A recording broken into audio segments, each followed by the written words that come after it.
muhore mu myiteguro y'uko ejo mwagenda, muhore mwiteguye ko no mu kanya mwagenda.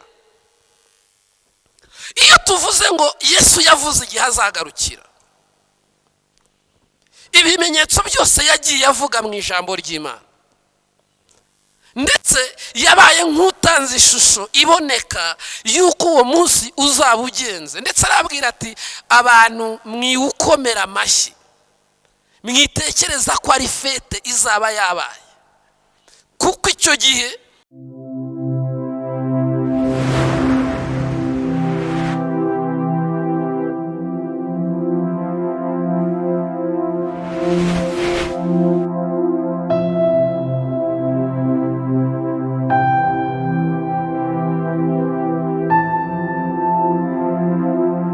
reka mbashimire mwebwe mwese mu dukurikiye, ari abari kure, ari abari hafi, inshuti zacu, ariko kandi mukaba mukurikira inyigisho zacu ku Irembo Ryera TV.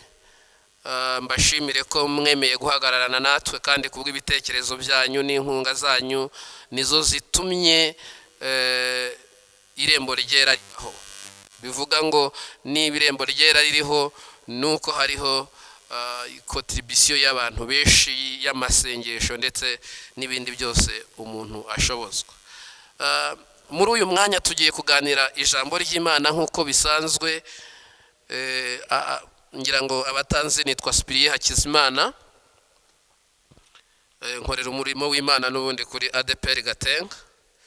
Hanyuma abakunda inyigisho zacu bazikurikira cyane hano kuri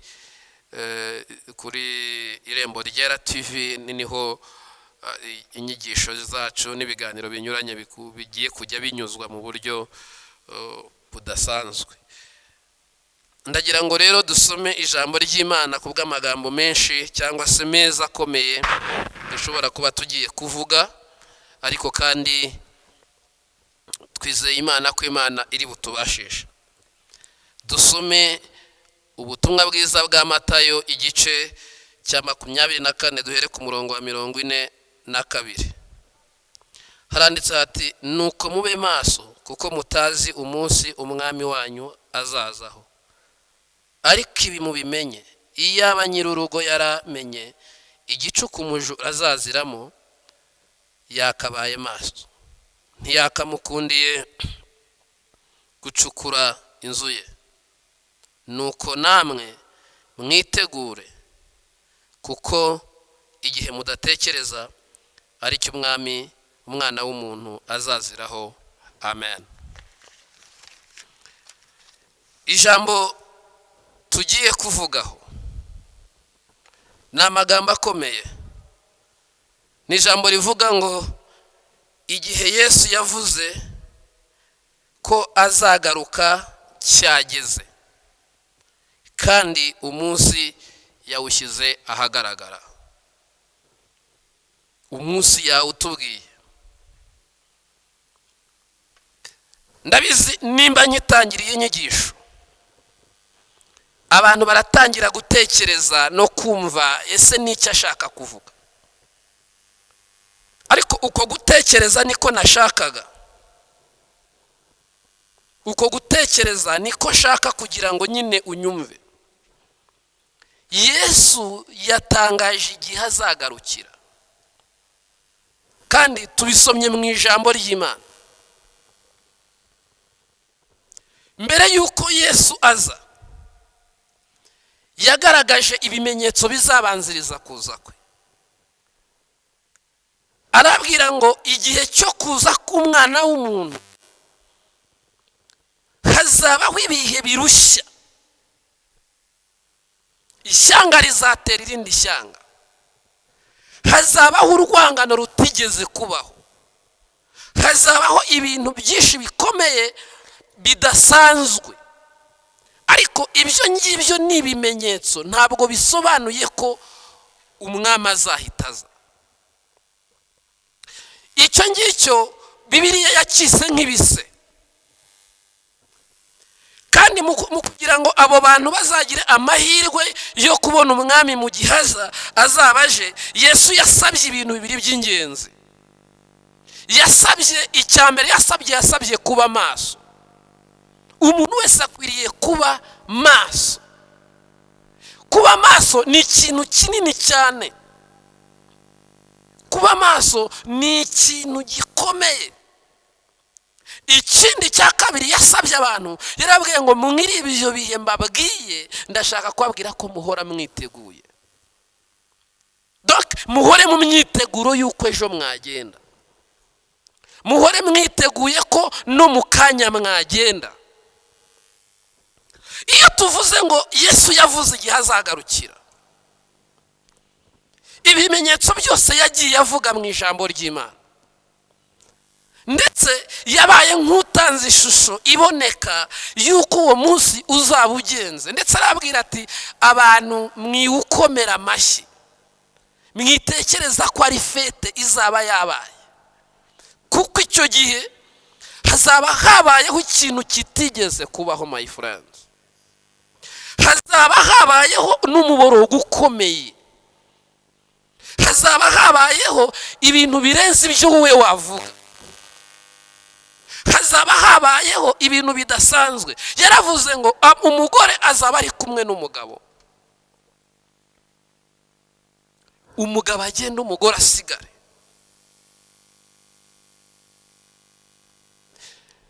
Umuntu azaba atwaye imodoka akijijwe yuzuye umwuka wera. Ntabwo azita ko hamanuka, ntabwo azibuka gushyiramo feri, azahita acomokamo aguruke. Imodoka izitwara isigarane n'abantu batizeye Yesu. Abazaba bari mu ndege ntibazagaruka,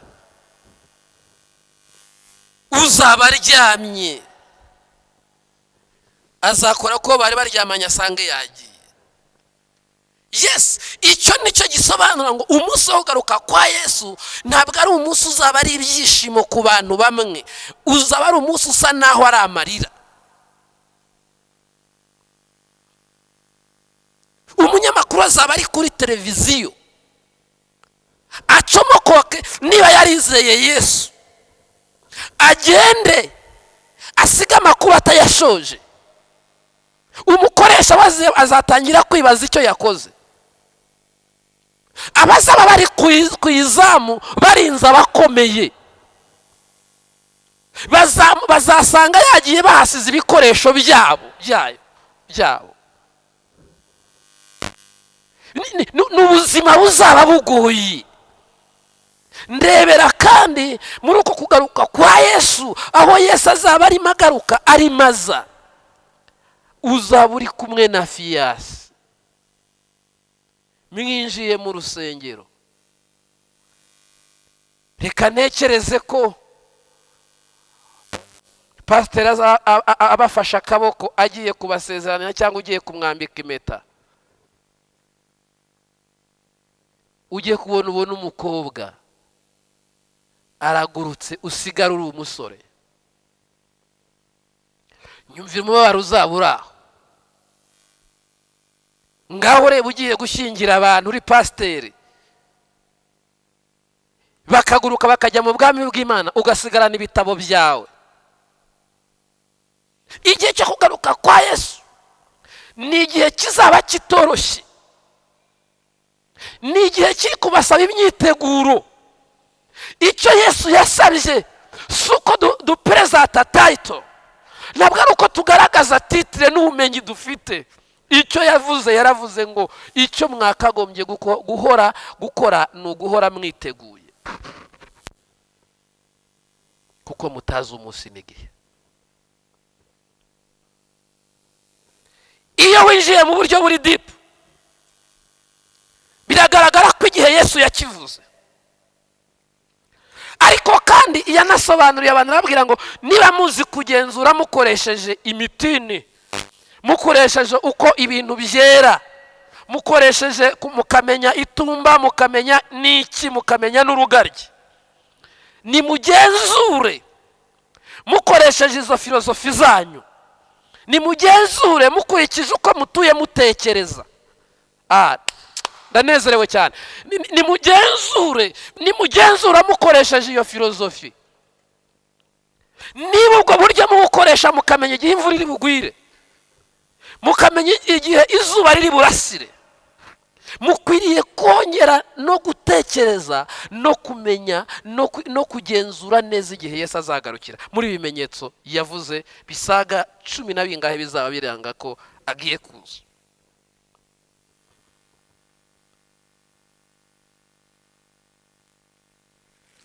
Kubera iki? Bibiliya iravuga ngo nta kintu Imana izakora itamenyesheje intore zayo zitakira ku manywa na nijoro. Bivuga ngo nta kintu kibanga Imana izakora itamenyesheje intore zayo. Abanyamwuka baba mu Mana, basenga, bayubaha, bayitakira ku manywa na nijoro, bayibwira umubabaro, bayibwira ibyo babona, bayibwira ibyaha bikorerwa ku isi, barayitakira ku manywa na nijoro, ariko bari kwakira ubutumwa bugufi yabo babwira ngo ntimutinye, Yesu agiye kugaruka. Yesu agiye kuza. Nabwiye abantu ijambo rikomeye, ariko abantu bamwe muri icyo giterane basa naho baguye muri confusion. Ndabibona. Narabwiye ngo igihe Yesu azazira ndakizi, n'igihe Yesu kandi sigiye nyine namwe murakizi. Babanza kumva ko nkuzi ibidakorwa, cyangwa se batangira gutekereza ko mvangiwe. Ariko mu by'ukuri igihe cyo kugaruka kwa Yesu nta muntu utakizi. Reka nyikubwire, Yesu yavuze ko igihe azagarukira n'umunsi n'isaha yarabivuze. Yavuze ngo iki? Yaravuze ngo ni igihe abantu badatekereza. Icyo gihe rero icyo gihe udatekereza nibwo azaza. Iyo niyo saha, uwo ni wo munota. Yavuze igihe wowe udatekereza, igihe uzavuga ngo ni amahoro, igihe activite zizaba zigenda, igihe uzaba kujya Dubai byoroshye, igihe uzaba ibintu byose biri kugira, icyo gihe uwo ni wo munsi Yesu yavuze azagarukira. Igihe wowe udatekereza, niko yahise akigaragaza. Niba utabitekereza, niba utanabyitayeho, Yesu azaza.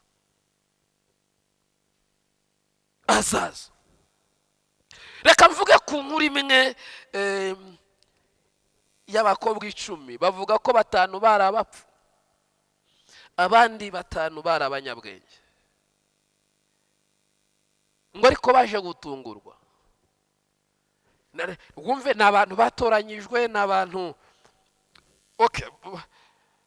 reka ndebe ko wenda mu gihe cyo kubatoranya barebye igihagararo n'uburanga bwabo.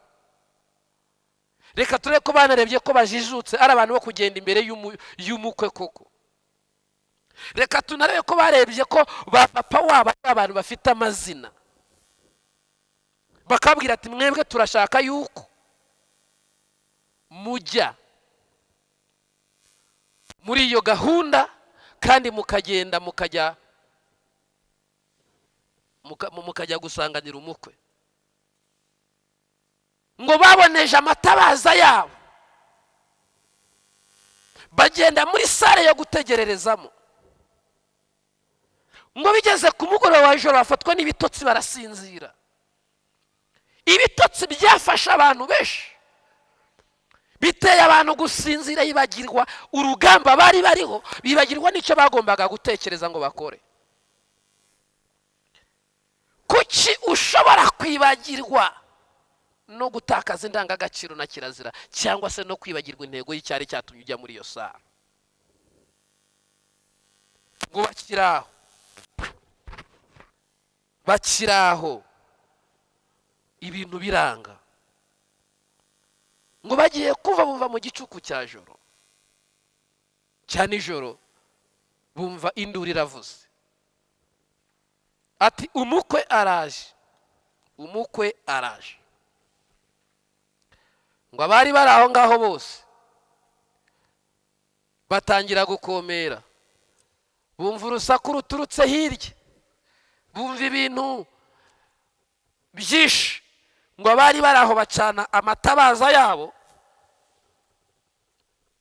ariko ngo batanu bacanye byanga kwaka. Reka nkubwire, bizanga kwaka, bizanga kwaka kubera icyaha cyawe, bizanga kwaka bitewe n'ubugome wanze kureka, bizanga kwaka bitewe n'ibyaha wagiye ugenda ugira, bigatuma amatabaza yawe byanga, bizanga kwaka. Igihe Yesu azazira hariho ibintu bizabanza kwanga kwaka. Nibimara kwanga kwaka, uzabigerageza ariko ntibizakunda, uzabigerageza ariko ntibizemera. Kuki bitazemera?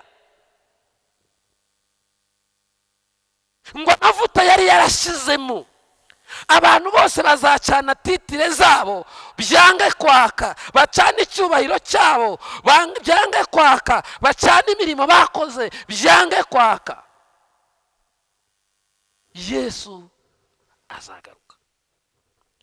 Ngo ariko abanyabwenge baboneza amatabaza yabo, ngo baracana bagenda gusanganira umukwe. Ngo ba batanu b'abapfu birukanka imisozi yose bashaka aho bagurira amavuta. Iki nicyo gihe batanu b'abapfu bari kwirukanka bashaka aho bagurira amavuta, bashaka aho bakura ubuhanuzi, bashaka kumva ikivuga, bashaka kureba ibindi bintu. Barimo barahanjura, bagiye kubahanjuzi, ariko n'abahanjuzi nabo byanze,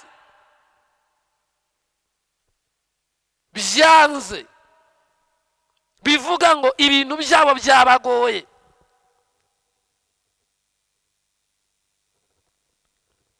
Ibintu byanze, ariko Imana ishimwe kuko yitaye ku ntore zayo zitakira ku manywa na nijoro. Imana ishimwe kubw'ubuhanga n'ubumenyi bukomeye Imana ishyize mu bakozi bayo kugira ngo tuvumbure kugenzura igihe.